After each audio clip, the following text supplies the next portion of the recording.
arte e a ciência se misturam?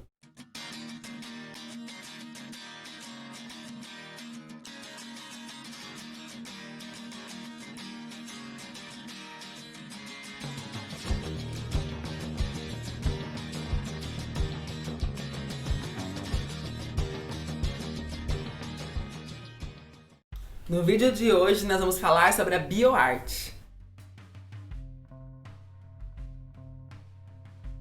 E a bioarte é uma atividade artística que aproxima arte de ciência. Teve uma profunda inspiração na biotecnologia e os bioartistas utilizam organismos vivos ou partes deles, como células e moléculas de DNA, para criarem artes ou expressões artísticas muito diferentes. E esses bioartistas praticamente trocaram os pincéis por pipetas e os grandes ateliês de arte por bancadas de laboratório. Eles pretendem atuar não somente no social e no estético, mas também no funcional. E as pessoas ligadas a esse movimento acreditam que a biotecnologia faz parte do cotidiano social humano, está extremamente ligada à vida das pessoas. E eles querem, na verdade, trazer para esse ambiente algumas discussões, inclusive ligadas à ética e à segurança. Eles acreditam que a biotecnologia pode ter várias aplicações, que além de trazer alguns benefícios para a vida, trabalhar dentro da pesquisa médica ou desenvolvimento de outras tecnologias, pode também agregar tudo isso a questões estéticas, ou pensar em melhorias também pensando na questão visual, estética e artística. E você deve estar pensando, nossa, que esquisito, eu nunca ouvi falar sobre esse movimento. Fica tranquilo, você não é o único. Na verdade, ele é muito pouco conhecido. Ele é um movimento recente, mas não é tão novo assim. Ele surgiu no final do século XX, principalmente por conta de pioneiros como Joy Davis e Martha Menezes, que já utilizavam nas suas pesquisas ou nos seus métodos científicos aproximar a arte da ciência. Na verdade, esse nome bioarte foi utilizado pela primeira vez por Edward Kaki, que é diretor da Escola de Arte de Chicago, porque ele quis definir um trabalho que ele havia realizado em 1997, chamado Time Capsule. Na Universidade da Austrália nós temos um chamado Espaço Criativo, que recebeu o nome de Simbiótica, que na verdade é um grande laboratório no qual os residentes eles receberam equipamentos de alta tecnologia e interagem com vários especialistas de ciências diferentes. É um ambiente artístico, criativo, no qual as pessoas são instigadas a pesquisarem sobre a influência da biotecnologia, da bioarte, das invenções científicas, dos avanços tecnológicos diretamente na vida das pessoas. Esses espaços são chamados de laboratório de arte e foram muito difundidos principalmente no início do século XXI. O Edward Kaki foi um dos primeiros artistas a utilizar a biotecnologia para fazer obras de arte. No Festival de Arte Eletrônica de Linz, na Austrália, em 1999, ele apresentou uma obra chamada Gênesis. Nessa obra, ele fez um gene sintético com fins puramente artísticos.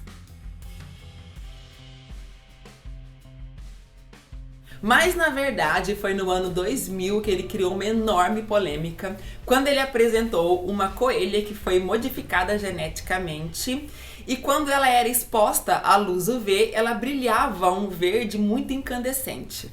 Essa tecnologia de transferência genética, porque no caso, por exemplo, da coelha, ele fez uma mutação ou ele fez uma interação entre o gene da água-viva e o gene da coelha, fazendo com que ela nascesse com esse diferencial. Essa utilização, a tecnologia de transferência genética, ela já era utilizada bem antes dessa data, mas utilizar essa tecnologia para fins artísticos causou uma grande polêmica, porque até então era utilizada somente para fins científicos.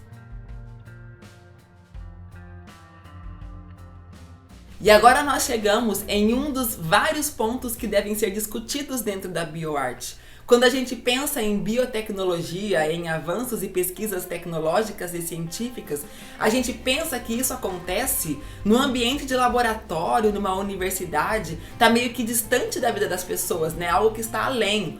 E quando a gente pensa na aplicação da ciência para expressões artísticas, isso traz para a ciência uma aproximação muito grande com a vida das pessoas, porque a linguagem artística ela é muito mais próxima do cotidiano do que as questões científicas, por exemplo. E ainda pensando sobre esse contexto, vale lembrar que a aproximação da arte com a ciência pode trazer benefícios para a vida das pessoas. Então, por exemplo, a pesquisa em algumas mutações genéticas que possam facilitar a vida das pessoas ou produzir uma espécie diferente de planta ou de árvore ou ajustar alguma mutação genética e fazendo com que tudo isso facilite a vida das pessoas, sempre juntando a questão estética com a questão científica.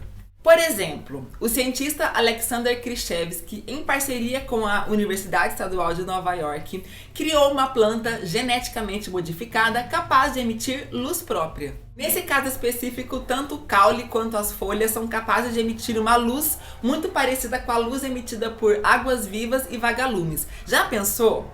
Pensa nesse cenário, você andando num campo, numa plantação, durante a noite e um monte de plantinhas brilhando, iluminando aquele campo. É algo assim, gente, muito futurista, que foge da nossa realidade, mas que futuramente pode até ser possível por conta dessas pesquisas que englobam ciências diferentes. E qual que é a essência da biotecnologia? É utilizar os modelos que já existem na natureza, buscando a resolução de alguns problemas. Então, por exemplo, pega uma característica específica de um animal, junta com uma outra característica específica de uma planta e faz a junção dos dois num outro ser, trazendo um benefício para a sociedade. Por exemplo, imagina a utilização de árvores fluorescentes que substituem os postes de energia para iluminar as cidades. Então, vai além da questão estética ou da questão puramente científica. A junção entre a arte e a ciência pode trazer uma série de benefícios para a vida da humanidade.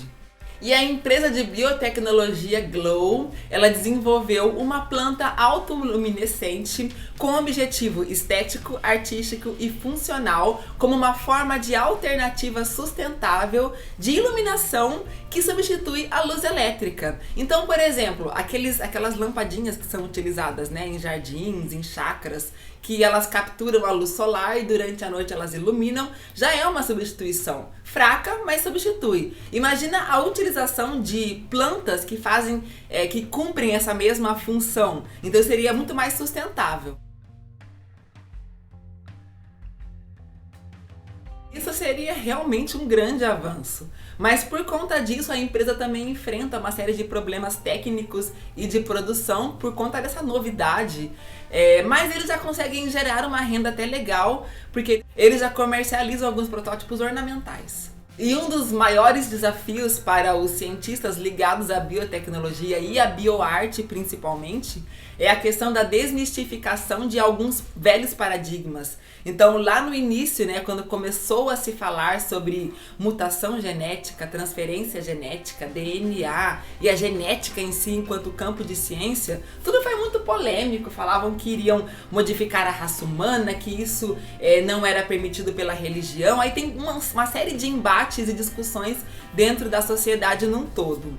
Mas atualmente, a bioarte ela vem para agregar nesse sentido, trazendo novas propostas. E se já era discutida a utilização dos estudos da genética e da biotecnologia para a ciência, imagina isso para a arte. A gente ainda tem na nossa cabeça ainda que a arte é só apreciativa, que a arte é só uma questão estética e não funcional, que não pode alterar, facilitar, resolver problemas da nossa vida. E a bioarte veio para provar justamente o contrário. Então, utilizando alguns materiais ou algumas questões estéticas dentro de pesquisas científicas envolvendo questões diferentes, isso pode trazer uma série de benefícios para a nossa vida, como no caso, por exemplo, da planta que brilha no escuro. Eu sei que para a vida da cidade isso não é tão importante, mas imagina aquele cara que mora no campo, que a luz elétrica é tão difícil, tão falha, tão ruim, tão cara. Imagina ter algumas árvores que substituem postes, por exemplo. Então, a bioarte, a biotecnologia andando juntas podem resolver grandes problemas. E agora que você já conhece a bioarte,